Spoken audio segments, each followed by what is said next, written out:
what's up guys? Frank Fulci back again. This time it's not a haul video, it's the next in my series of every horror movie I watched in series, I guess, which obviously it'll be December. We are now on January 2nd, so when, before it gets any further into the next month, into the next year, I wanted to get this video done and up so you guys can see what I watched in December. So before we get into this, it's going to be probably a pretty long one, just like the last couple of months have been. So if you stick with me the whole time, and if not, whatever, just watch as much as you can. But if you like what you see, make sure you hit that subscribe button and click on that little bell icon so you guys get notified for when my next video goes up. So the next video after today will probably be tomorrow's haul video, obviously. So let's jump into it, guys. I got my water here because I'm gonna get parched because I talk so much in these videos. So if you plan on watching this all in one sitting, I urge you guys to get a snack of some kind, a drink or whatever for yourself. And let's jump into it. I have my laptop here, so if you see me looking down, that's why. I have notes, I have the years, I have all sorts of shit here. So yeah, let's get into it, guys. Now, the thing with December is, obviously, it was the month of Christmas, and I've done myself a huge disservice, and most of the movies that I watched were Christmas horror movies. Now, as you guys know, if you're fans of the genre, if you're fans of the subgenre of horror, Christmas horror movies, you'll know that a lot of them are pretty much the same in terms of premise. Killer Santas, or somebody who kills Santas, or a combination of that kind of thing, or a Krampus style. So let's go through this. Hopefully I remember enough details about them to differentiate them from the next one, and so on. So without further ado, guys, again, I didn't watch a movie every day like I did in October. I really made it a point to watch one film a day at least. So there is some jumping around in here, but I'll start from the beginning. On the first movie I watched was on the 3rd of December, and it was Possessor. This is a movie from 2020. I was going to say this year, but it's not this year anymore. So 2020, directed by Brandon Cronenberg, who is, of course, the son of David. I watched it on Blu-ray, and the Blu-ray was actually sent to me from Wellgo USA. Now, I did a full review of this on the website, repulsivereviews.com. Actually, it was one of the last reviews I did. I didn't do many, if any at all, besides that one, reviews this month, or last month, rather. But anyway, if you guys want to read my full thoughts, you can go ahead. Excuse me, I'll put the link down below. But basically what Possessor is, it's not a Christmas one. It's one of the few that wasn't a Christmas horror, but it's about this, I want to say future, but it's not really future. It's an alternate present. That's the time, place, the time frame in which it takes place. And it's about this company who they have the technology to basically transplant somebody's consciousness into another individual, and this person is an assassin for hire, basically, and in order to get close to their subject or their victim, whatever, they have to get into the body of someone else, and they use that, like I said, to get close, and they kill them, whatever. So it's a pretty good one. It's sci-fi mixed with action, mixed with horror. It's from Brandon. This is his second full-length film. His first one was actually Antiviral, which I wasn't the biggest fan of, but I may have to revisit that one. That was from 2012, so he hasn't really done too many movies. That was 9 years ago, so it's been a while since he's done a full length. But this one was really good. Again, my full thoughts are on the website. But great sci-fi. Everything was done with practical effects. Great acting, great cinematography. I mean, this guy has an eye for movies. He grew up around the business, I would say in the business, but I don't know how involved he was when he was younger, when his dad was making movies. But he clearly has a unique eye for things, and this is definitely one I recommend. And I'm sure if you guys have heard anything about this, it's only been good things. I don't think I've heard anything negative about Possessor. On the 4th, the next day, I watched The Ginger Dead Man from 2005. This one was actually directed by Charles Band, so it is a full moon movie, full moon productions, full moon features, whatever.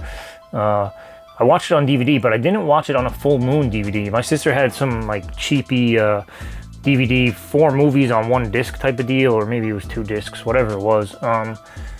And I watched that going in because a lot of people have this listed on their list as Christmas horror, but because it's a gingerbread man, but this literally has nothing to do with Christmas. It's just a bakery. Gary Busey plays a serial killer, or not a serial killer, but a killer. He dies in the opening scenes. He's at a diner and he's trying to kill these fucking people, and whatever. He ends up getting called by the police from one of the, the surviving witnesses, and he gets sent to the electric chair, whatever. He dies, and his spirit gets somehow put into this fucking dough, and this girl, who was the witness, makes him a gingerbread man, and his spirit is in the gingerbread man, and so you have a fucking killer gingerbread man. It's silly as fuck. It's actually... Full Moon is one of my guilty pleasures, but this one is not that good. It is what it is. It's a killer gingerbread man, a score by Richard Band, you know, typical Full Moon stuff, but it was from 2005, so this is getting into the later Full Moon shit, and their older stuff was way better.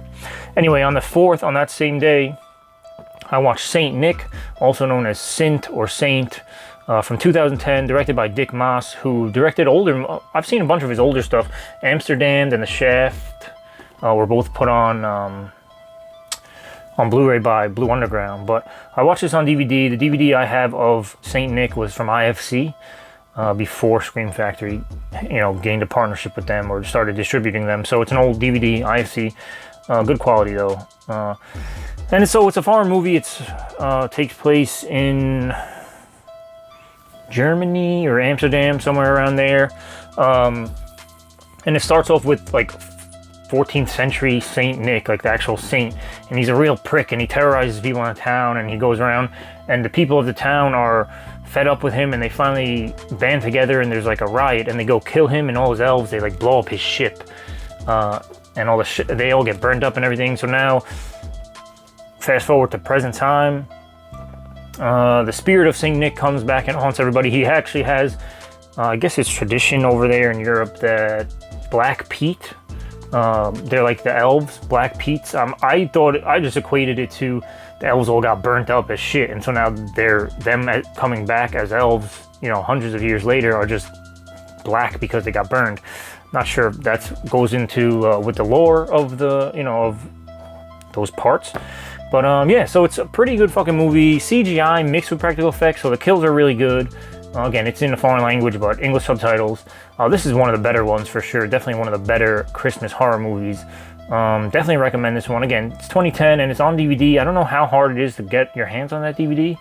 I'm going to try, if I remember when I upload this video, to put in the description like links on Amazon. Now, I am an Amazon affiliate. If you guys do buy the stuff through those Amazon links, I will get a penny or two. It's not much, but I do have to say that as a disclaimer. Anyway, I'll try to put a link to this. Hopefully it's easy to get your hands on this, but definitely recommend Saint. On the 5th, I watched, this is one of the best ones, Anna and the Apocalypse from 2017, directed by John McPhail. I watched that on Blu-ray. My Blu-ray that I have is from Second Sight, so this one is from overseas, but there is a US Blu-ray, I'm pretty sure. I actually had a US DVD at one point, but I upgraded. The Second Sight one has a bunch of extra features and stuff like that. So, what can I say about this? I love this movie. I've watched it maybe 5 times now.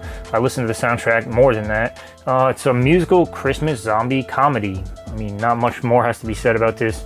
If you like musicals and zombie comedies, you'll like this one. I mean, there's really nothing I can say that it's going to convince you. Either you like musicals and zombie comedies or not. So, do with that what you will, but I love the film. I think I did, when it first came out in 2017, I did a review of that, actually. So I can put the link down below for that as well. Next up on the 6th, December 6th, I watched Don't Open Till Christmas from 1984, directed by Edmund Purdom.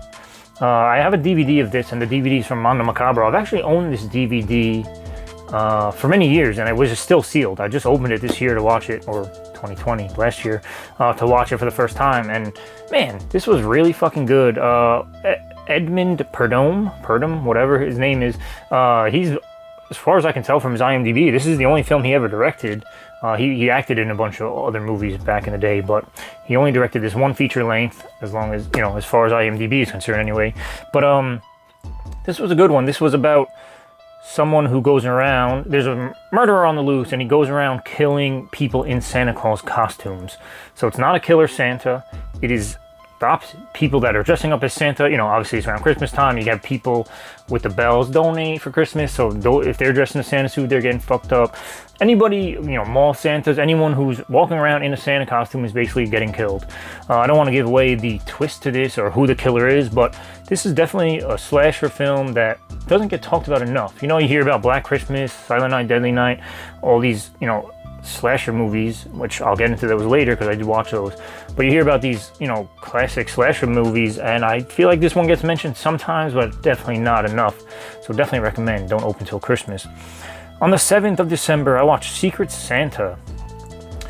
Now, this is a film from 2015. I watched it on Amazon Prime, and it's directed by Mike McMurran.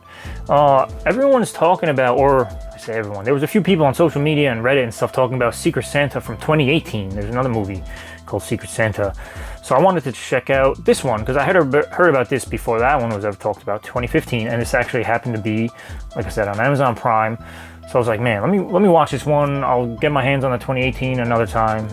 And I was actually really impressed with this one. Again, low budget, very, very low budget, independent movie.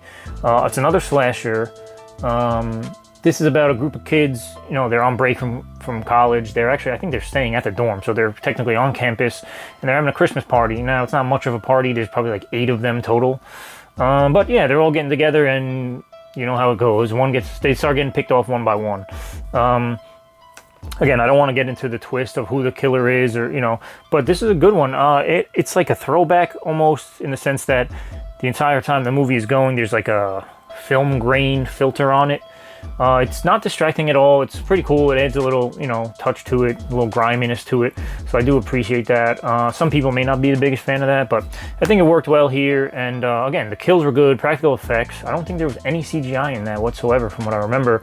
So yeah, I know a lot of people are talking about the 2018 Secret Santa, but definitely check out the 2015. I actually like this one so much that I may add this into the rotation every year, because it's definitely worth your time.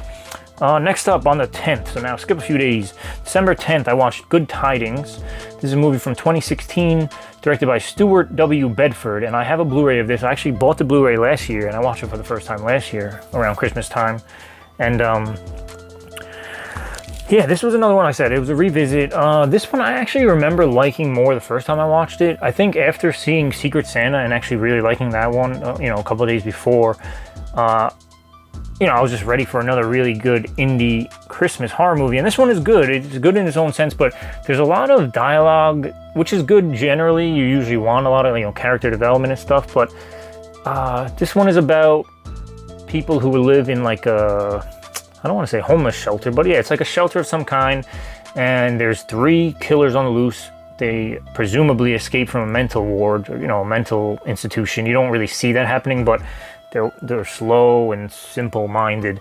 So, and they kill a guy in the beginning of the movie with Santa costumes in his trunk, and that's what they walk. You know, they go around in Santa costumes the whole time. So there's 3 of them total, and they break into, or they enter this shelter where all these people are, and that's where the movie takes place. It's just people in the shelter trying to escape because these Santas chained up all the exits and entrances, and then they went on their spree. So again, good movie overall. It's a little long-winded. I don't think it's too much longer in terms of actual length than like 90 minutes. Maybe it's like an hour 45. I think they could have cut out maybe 20 minutes of the slower parts, and it would have been a little better overall. But again, decent movie, good. It's worth a watch for sure. It's definitely one of the better ones. But I think, again, coming off of Secret Santa and how much I like that one so much, this one was just a little underwhelming. Again, it was a revisit, but I could watch this shit tomorrow and still not remember stuff. So my mind doesn't really retain stuff. But overall, recommended, guys. You know, it's not a bad movie. The next day, on the 11th, I watched Dial Code Santa Claus. This is a movie from 1989, directed by Renee Manzor. I watched this on Shudder, although Vinegar Syndrome just put out an awesome fucking 4K of this, and I own it. I just didn't watch it on that because there was one of these Joe Bob Briggs specials on Shudder. I think it was Joe Bob Saves Christmas or something like that, and this was the first movie that they showed that night. So I set up my sister's Shudder account. She let me log in, and I was able to watch that streaming. So I just watched the Joe Bob Briggs version of this movie. Now, it's also known as Deadly Games. It's also known as 36.15 Code Pere Noel, and there's like 10 other names for this. This is a really great one. Like I said, it came out in 1989, so it came out, I think, a year or two before Home Alone, but it gets compared to Home Alone a lot because the main character is this little boy, I forget his name, but he's, I don't know, he's probably like 10 years old, and he's staying at home with his grandfather. It's Christmas Eve. His mother is like some big shot. She works at like a toy store or like a toy company of some kind. So she's at work, and she's working overnight. And so the son is home with his grandfather, who's, you know, freaking blind as a bat, and he needs insulin because he has, I don't know if it's diabetes or whatever. But the relationship between the boy and the grandfather is really sweet. It's a really charming movie overall. But this boy is like a genius. He's really young, and he has like you know, his mom's rich, so he has this big ass house that he's running around in the whole movie. But he sets up like these booby traps and stuff because this killer Santa came to his fucking house and he's like terrorizing him and his grandfather. But he has like a little like wristwatch type of thing that like controls he set up cameras in his house. So like he's this boy wonder genius. All he wanted to do was, you know, have a visit with Santa Claus and meet Santa Claus, and then this fucking killer Santa Claus is on the loose. And yeah, this fucking kid thinks he's really Santa, so like he's so distraught by this. He's like, you know, why is Santa trying to kill me? But anyway, it's a really cute movie, really fun. It's not as violent as some of these other, you know, slasher movies and stuff like that, but it's a really good Christmas horror movie for sure. And I'm glad I watched it. I might have to revisit that one again. With the Joe Bob Briggs specials, I love Joe Bob as much as the next guy, but the way they break up the movie, it's hard to really stay into the movie as much as you want. You know, you want to be engrossed by a movie while you're watching it. So I love Joe Bob, and I love all the antics he gets up to on these specials, but it's not always for me. I know I'm going to get shit for that. But anyway, guys, on the next, actually 2 days later, on the 13th, I watched A Christmas Horror Story. Now, I feel like a lot of you guys know about this one, from 2015. And it's an anthology film, so there's a few directors involved here. Grant Harvey, Stephen Hoban, and Brett Sullivan. I watched this on DVD, and it was released by RLJ Entertainment.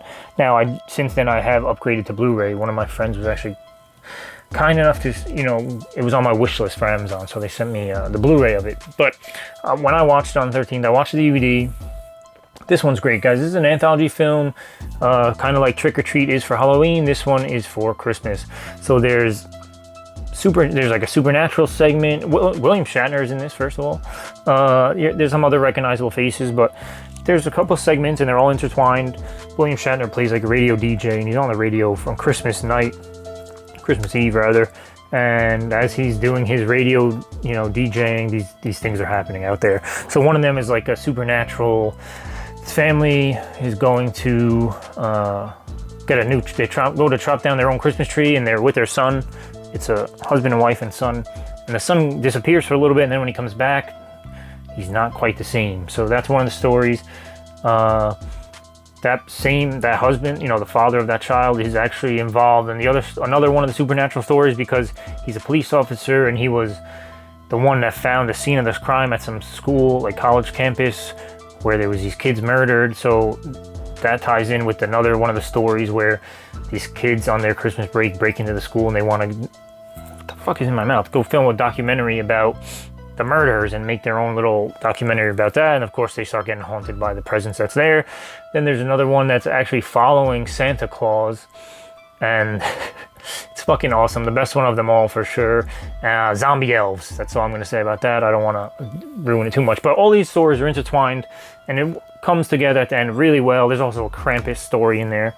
But definitely one of the better anthology films, especially around holidays. I was going to say Halloween, but Christmas time. So that's definitely recommended. If you guys have not seen that one already, highly suggest you do so. On the 14th, the next day, I watched a movie called Christmas Presents. Presence. You'll see it on the screen there. Not presents like gifts, but presents. 2018, directed by James Edward Cook. I watched this on Shudder. This is also known as Why Hide. Man, I wanted to like this one, and I actually was going to buy a Blu-ray of this on eBay or Amazon or something, and it was kind of pricey, and I'm glad I didn't, because this movie is not good. It was one that I really wanted to like. It's about these, it's like, I don't know if they're in the UK, they're in, you know, they have accents, so I don't know if it's in Great Britain somewhere, but they go to stay at this cottage. It's Christmas Eve, whatever, around Christmas time at least. Then there's a bunch of friends, jeez, I can't speak, older, you know, they're adults. They go to stay at this cottage, and the cottage is kind of where one of them grew up. She's the main character, and her sister, when they were really young, disappeared. So she kind of has a, I want to say, what the fuck's the word? Ulterior motive to staying there. I don't know. They ask her why you want to stay here, and she doesn't really give a reason, but it's because it's close to where her sister was taken so many years ago. But anyway, there's a presence there, Christmas presence, that feeds on the fear of each one of these individuals. So there's some silly shit, like one of the girls was scared of tight places, and she ends up getting like sucked into one of those fold-up couches, you know, the couches that fold out into a bed. she gets like pulled into it and dies by being crushed inside the bed.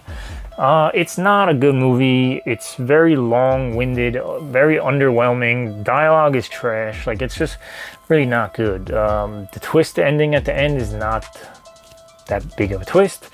And yeah, definitely skip this one, guys. I actually had Heather, who watches most of my videos. She said she wanted to watch it. She saw me post on Facebook that it was bad. And I convinced her to watch it anyway. I said, maybe you'll like it more than I did, you know? And no, she didn't like it either. So yeah, definitely skip this one, guys. Like I said, it is on Shudder, so if you feel inclined to check it out on your own, you can do so, but I would not waste my time. I did it for you guys, so you don't have to.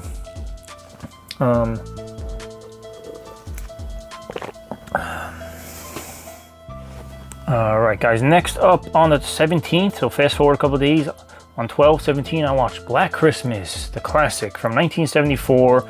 Directed by Bob Clark. I watched this on Blu-ray. The Blu-ray I have is from Scream Factory, so you know, all the special features and all that stuff. Now this is a classic Christmas horror movie, right?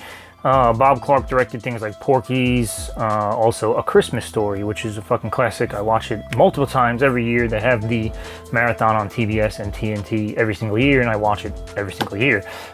So Bob Clark, great director. Black Christmas, I'm gonna get shit for this guy, so bear with me. So 1974, one of the first Christmas slasher movies, if not the first, right? I think this film is extremely overrated, and I'll tell you why. So overall, the movie as a whole, as a film, is a great film, right? The cinematography, the way Bob Clark frames certain things, you know, Bob Clark and his director of photography, the way they frame certain things, the way when Margot Kidder's, that's her name, right? Margot Kidder, yeah. When her death scene is up, they don't show it. They do this artistic thing where she's getting killed on her bed and it's cutting between the kills and like another scene. And again, very artistic, very nicely done, very good execution of a film. But as a horror film, it's slow as shit, right? It's pretty fucking annoying. You got this, so it takes place in a sorority house. If you guys don't know about Black Christmas, it takes place in a sorority house, and they're getting lewd phone calls, and this guy or girl, you can't really tell, is calling, and Billy, it's Agnes, where's Billy? And it's really fucking annoying, and he's talking about, I'm gonna lick your pussy, and it's all this weird fucking lewd stuff that he's calling about, right? And he's pranking, and he's constantly calling. This is like 10 times throughout the movie. So, and at the same time, there's some dead girls, like you know, people are missing and things like that, so they think this is the killer. The body count is really low, and when people die, it's not on screen, it's out of frame.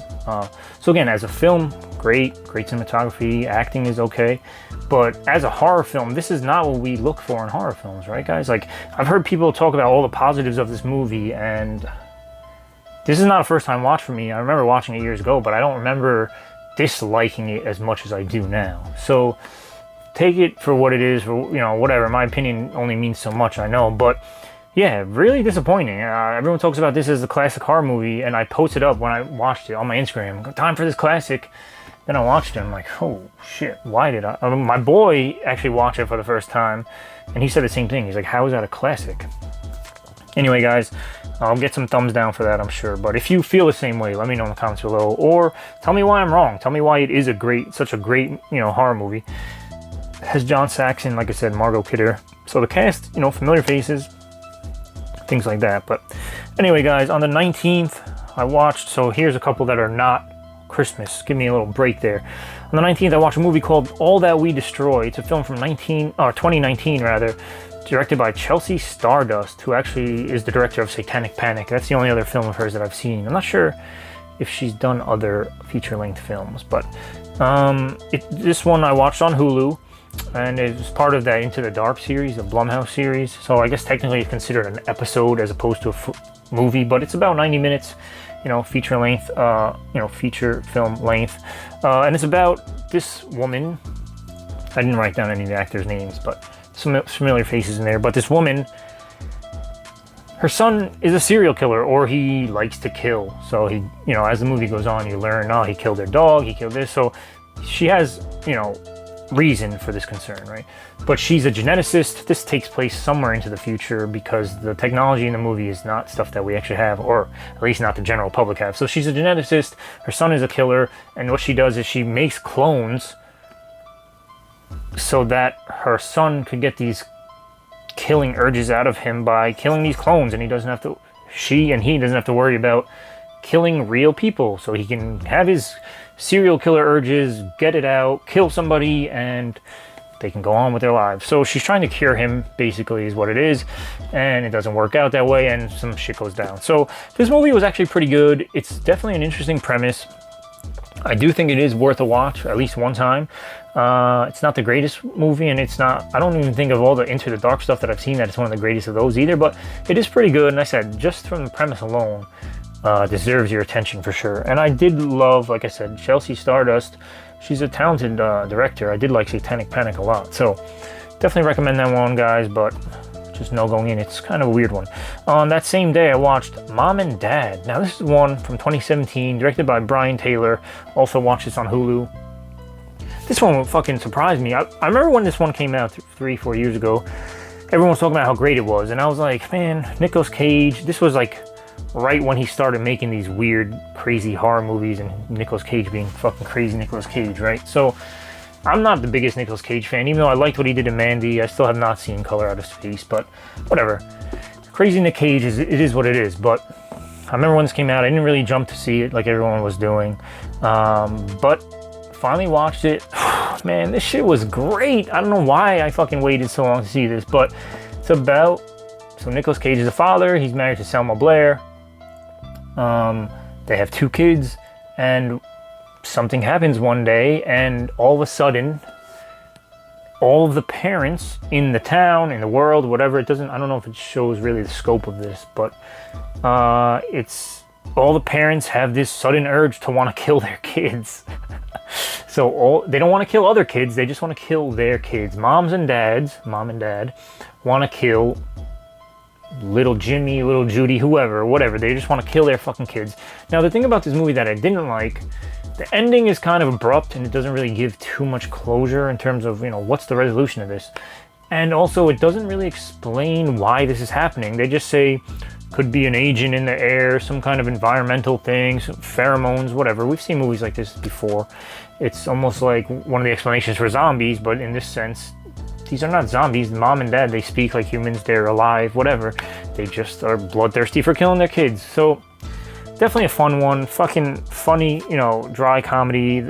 Nicolas Cage is fucking wacky as hell, and he delivers a lot of laughs in this one, but definitely recommend that one. If you're like me and you waited and you never watched it, definitely stop what you're doing and put that shit on. So, like I said, it's on Hulu. Back to Christmas horror now. 2 days later, on the 21st, I watched a movie called Body from 2015, directed by Dan Burke and Robert Olson. This one was one that I watched on Shudder. In terms of familiar faces, I didn't really recognize anyone other than Larry Fessenden. He's a director in his own right, and actually, last month I watched The Roost by Ty West. I never actually mentioned in that video that Larry Fessenden actually has an appearance, a cameo in that movie. So he's all over the place in these like indie movies, but again, other than him, I didn't really recognize anybody. Now, the directors of this movie directed the Stakeland sequel, Stakelander, and a movie called Villains, which I've been wanting to see and I haven't watched. But so Body is about these girls. It's Christmas Eve, and they're like teenage girls. I don't know, young, maybe 20, 21, whatever. And it's just 3 of them and 3 friends, and they're together on Christmas Eve. But they're like, man, this is boring. We're like old ladies. Like, let's go out. Let's do something for Christmas. And one of them is reluctant. They don't want to go. But this one girl's like, my uncle, he has a mansion. He's out of town. Let's go party at his mansion. At least it's better than this little shitty house. So, we'll drink his liquor. We'll do all this shit. So they go to this mansion of her uncle. Her uncle. Turns out it's not her uncle's mansion. And some shit goes down, and they accidentally run into somebody, and something happens, and now they have to cover up what they've done. So they come up with this scheme, and again, I don't want to get too spoilery because this movie was actually pretty good. So I definitely recommend you guys watch this one. Again, I hate getting into spoiler territory with a lot of these movies, so I don't give too much detail.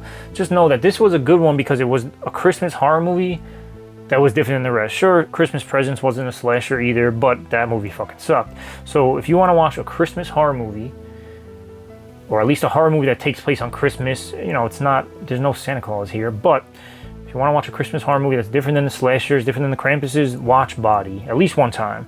I don't think you're going to love it, but trust me, you'll like it enough. That's all I'm going to say about that one. On the 22nd, Silent Night, Deadly Night from 1984, directed by Charles E. Seller Jr. Now, I watched my Scream Factory Blu-ray of this one. Now, when I talk about Christmas classic slashers, this is the movie that should be before Black Christmas in my mind, because to me, this is so much better. This is a Christmas slasher.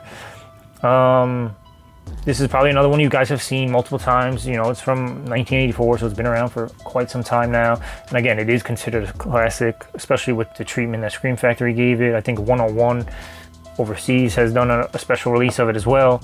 So there's a couple of different options in terms of watching it. It's probably streaming all over the place too. Anyway, young little Billy and his parents go to visit his grandfather in like an old folks home. He's got like Alzheimer's, doesn't really speak. So they go to visit him, and it's on Christmas, and they're driving back. Now the grandfather warns Billy, don't you stay up for Santa, he's evil. Anyway, Billy's scared, he doesn't want to see Santa. So he's already kind of traumatized by what his grandfather told him. Now driving back from visiting Grandpa, there's a guy in a Santa Claus costume broken down on the road. And the parents want to help this guy, and he ends up killing Billy's parents in front of Billy.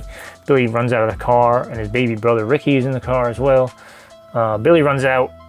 Ricky's okay, but parents get killed brutally in front of Billy, right? So he grows up traumatized. Now he's in an all-boy... No, it's an orphanage, not all boys, but an orphanage run by... what the fuck's her name? Mother...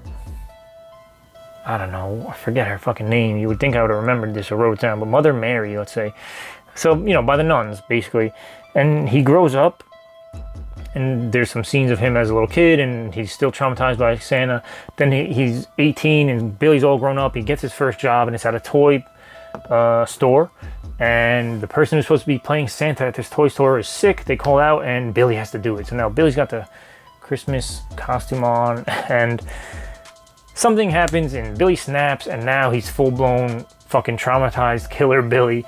So Billy goes on a fucking killing spree in the store and kills all the employees and whatever.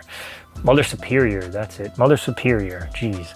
Anyway, he goes and tries to kill everybody, makes his way back, tries to kill Mother Superior, blah, blah, blah. So I did obviously get into spoilers with that, but great fucking movie, great kills, sleigh ride decapitation, the classic Linnea Quigley, titties hanging out, implanted on a fucking deer, you know, mounted head. Great fucking gore, great kills, great acting. As far as indie slashers go, I wouldn't say great acting, but fucking fun movie from start to finish, right? Forget about Black Christmas, this is the one for you. Anyway, the next day, now this was the first time watch for me, the next one, Silent Night, Deadly Night Part 2, from 3 years later, 1987. Lee Harry was the director. I'll also watch this on Blu-ray from Scream Factory. I made a big mistake watching these movies back to back, because Silent Night, Deadly Night Part 2, for the first 45 minutes, is just recaps, literally scenes from the first one. So for 45 minutes, I'm rewatching the movie that I just watched the night before. All the good kills, all the stuff with Billy, all the stuff when he was a baby or a young kid and he saw the, you know, his parents murdering, all of this stuff, literally scenes from that movie. So I'm watching this and I'm like, what the fuck? It's Ricky, all grown up now. You know, he was a baby in the first one, like I said. Ricky is the brother of Billy, and Ricky's all grown up now. He's in a mental institution. And he's telling the doctor, therapist, whoever has come to see him about all this shit. Now, the thing that's weird about that is Ricky wasn't there when Billy was doing all this shit. He was in the orphanage, but he wasn't there when... How did he recall all these scenes directly, like, exactly how they happened? So, I get what they were trying to do, but it doesn't fucking make sense. So, it sucked watching these movies back to back, because for 45 minutes, I'm watching the same shit, right? So, the second 45 minutes are okay. It's better, because now Ricky is the one doing the fucking killing, right? So... There's a, I guess it's infamous scene from there where he's out on the street and he's killing people, and there's a, I don't know if it's a garbage man or whatever, and Ricky's there and he's garbage day. So you guys have probably seen memes of that. Anyway, Rick keeps killing people. Corny ass movie. I think if I hadn't watched Silent Night, Deadly Night the day before, I would have liked this one, but I was just so pissed that I had to rewatch the movie again that this didn't do anything for me. Now, I know everyone says this is my favorite one of the series. I think there's 5 or 6 Silent Night, Deadly Night movies, but this one wasn't for me, guys. Fast forward a few days, on the 27th. Now, this was a fantastic fucking movie. The Wolf of Snow Hollow from 2020, directed and starring, written by Jim Cummins, I watched this on Blu-ray. I got the Blu-ray in like that day and I had to watch it right away. I think I ordered that Blu-ray from Target, which you guys saw in one of my hauls recently. But anyway, watched that one as soon as it came in. Also stars the late great Robert Forster. But Jim Cummins is in it.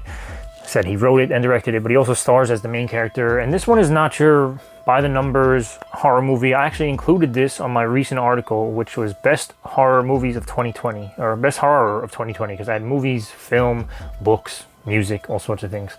But he plays a cop, and there's a lot of layers to this.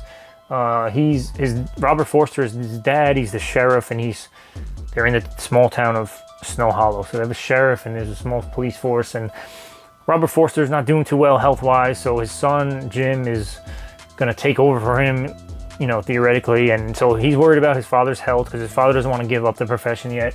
And he's divorced, and he's trying to help raise his 17-year-old daughter, and she's a pain in the ass because she's a teenage girl. And there's all this shit going on, and then now you have these murders in this town of Snow Hollow. And people are saying it's a werewolf, and he's like, guys, it's not a fucking werewolf. Werewolves aren't real. So he's stressing about all this shit. So there's a lot of character development, but it's funny as hell, but not like obnoxiously like laugh out loud funny. It's just dry humor. The humor is not gonna be for everyone, but I literally loved every single thing about this movie. And now I went in expecting to like it because I've heard good things, but I love this one beyond what I could ever imagine. So I'm not gonna say too much more. I did love this. It's not, like I said, not your by the numbers, run-of-the-mill horror werewolf movie, but it's fucking great. The gore, when it's there, is awesome. The kills are great. The acting is fantastic. And again, everything about this movie is fucking top-notch in my book. So, highly recommend it, obviously. The next day, the 28th, I watched P2 from 2007, directed by my boy, Frank Calhoun. I like a lot of that man's movies, and this one is definitely one of the better ones. This one I watched on DVD. There's no Blu-ray of this in the States, even after all these years, 13 years later, 14 years later. Frank Calhoun, or Calhoun rather, also directed the Maniac remake in 2012. He's done Amityville: The Awakening, which isn't that great. He did a movie called Wrong Turn at Tahoe, which isn't really a horror movie, which was decent. He did a movie called I Lived, which was trash. So his movies are kind of all over the place, but this is a fantastic one. P2, starring Wes Bentley. It's like the only thing I actually like Wes Bentley in. And I forget the woman's name. Rebecca something is the actress's name. I forget. But it's about this woman working late in her office on Christmas Eve. She's got plans to go to her sister, where the rest of her family is there. But she's running late. Her car is not working. She's the last one in the building. She's on parking level 2, P2. Her car is not starting, so she goes and finds the security guard, played by Wes Bentley, to help out. He tries to jump the car, it doesn't work, jump start it. And crazy shit ensues, basically. Wes Bentley is a fucking psycho, basically. He is the security guard of this building, but he's like secretly in love with this woman. And so he like ties her up, captures her, and the whole movie is her trying to escape from him, basically. Fantastic fucking gore, all practical effects. If you guys have not seen P2, now this to me is a Christmas classic. Not too many people talk about it, and people that do talk about it rave about it like I do. So definitely recommend this one. Again, there's no Blu-ray of this, but the DVD you can find cheap on eBay, maybe even on Amazon. But I've watched this one maybe 10 times at this point. Love that fucking movie. And the last one I watched, guys, was actually on the 31st, the last day of the month, and it's not a Christmas one. But it's Scream Queen, My Nightmare on Elm Street from 2019. It's a documentary. It's directed by Roman Cimienti and Tyler Jensen. I watched this one on Shudder. I do plan on getting a hard copy of this if there's one available. I'm pretty sure there is eventually, but I was just flipping through Shudder, felt like watching a documentary and put that one on. It's basically about Mark Patton, who was the lead role, the star of Nightmare on Elm Street Part 2, Freddy's Revenge from 1985. Now, the Nightmare on Elm Street sequels, I've seen them all, at least once, but The first movie, the first Nightmare on Elm Street, I've seen fucking 20 times. The sequels, I literally don't remember anything about any of them, other than like the 8th one when it was like Robert Englund playing himself, and then Freddy came back. New Nightmare, that was it. But Part 2 I remember nothing about, but apparently Part 2 is known as like the gayest movie of all time, and so this basically ruined Mark Patton's career. Now he's 50-something-year-old, he is out as a gay man, but back then he wasn't. He was just a young guy trying to get acting roles, and this movie being written the way it was and directed the way it was. Now the director claims ignorance. He says, I didn't even realize this was a gay movie. I didn't realize there was gay subtext. Now, there's scenes where they're in a gay bar. There's scenes where they're in the showers and this guy's getting whipped with a towel. Like, there's a lot of gay stuff just from the scenes. I didn't rewatch the movie. I do want to revisit the actual movie, but it's very clear this was a gay movie. All the fans know it was a gay movie. So this poor actor, Mark Patton, basically ruined his career. After this, he did nothing. He disappeared for like 30 years until the 30th anniversary of the film. They hunted him down and started doing interviews with him for this, reunions and things like that. And that's how he came back into the limelight. And he wanted to speak to the writer and finally sit down with him and be like, tell me the truth, because you're denying that you wrote this as a gay film. This ruined my career, ruined my life, blah, blah, blah. The documentary itself is done really well. And it just goes through the story, basically, of what I just told you, of the filming of the movie, of the aftermath, if you want to call it that. And yeah, so definitely worth your time if you like documentaries. I fucking love documentaries. I used to hate them when I was younger, but documentaries are fucking great, especially if it's about stuff we love. So horror film documentaries, A-okay in my book, guys. So that is it. Not as long as a video. Actually, it's still going to be like 45 minutes. What the hell am I talking about? So hopefully you guys liked what you heard here. Like I said, if you do, make sure you hit the subscribe button. Like I said, check all the links down below. I'm going to try to put the Amazon affiliate link, so if you want to buy any of these, I'm going to try to find hard copies of all of them so you can purchase whatever you want. I also have my social links down below. I have my Amazon wish list if you guys feel like supporting, whatever. What I really care about is hitting that subscribe button and fucking hit me in the comments below, because I want to hear from you guys. Let me know from this list, what you guys have seen. Did you watch them this year? Last year, 2020? How do you feel about Black Christmas? How do you feel about Silent Night, Deadly Night 1 and 2? How do you feel about any of these others? Did you watch any of these other ones and feel differently about them? How do you feel about Anna and the Apocalypse? Because I fucking love Anna and the Apocalypse. So let me know all that good stuff, guys, and let me just know how you're doing. I didn't say this in the beginning because I'm an asshole, but Happy New Year. I hope you guys are all fucking awesome and healthy and safe and doing well, you and your families alike. I hope you guys got awesome things for Christmas and Hanukkah and Kwanzaa and whatever you celebrate. And I hope everyone is fucking doing well, like I said. So hit me in the comments below, guys. Hit the subscribe button. Hit me with a thumbs up. And I'll see you tomorrow, because I have plenty of shit to haul. So I'll be back soon. Until next time, guys. Peace out and be good.